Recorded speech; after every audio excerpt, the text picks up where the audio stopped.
तर रामराम मंडळी, आम्ही आज चाललो होतो देवीच्या दर्शनासाठी. खूप भारी असं निसर्गरम्य वातावरणामध्ये हे देवीचं मंदिर आहे, तुम्ही बघू शकता पुढे. रोम रोम भाइयों, सिस्टम पार देंगे। अशा प्रकारे गाडी पार्क करून आम्ही निघालो मंदिराच्या दिशेने. मित्रांनो, इथपर्यंत आलो होतो गाडीवर, पण इथून वरती जायला खूप जीवावर आलो होतो आमच्या. तेवढ्यात पुढं बघितलं तर ह्या दादांनी आमचा रस्ता अडवला. त्यांना बोललो जाऊ दे, एवढेच खूप लांबून आलेलो आम्ही. पुढं आल्यानंतर इथं आपल्याला मंदिराचा कळस आणि आधारस्तंभ दिसले. त्यानंतर पुढं गेलो थोडं, मग इथं छोटासा झरणा दिसला आम्हाला पाण्याचा.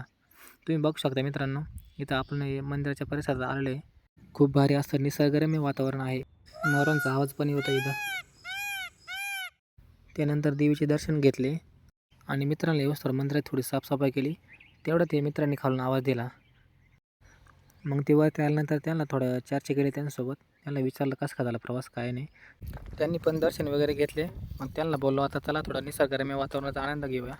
मग आम्ही निघालो डोंगराच्या दिशेने वरती. वरतून खूप भारी दिसत होता निसर्ग, तुम्ही बघू शकता आता पुढे. तेवढंच हे दादा कोसळले.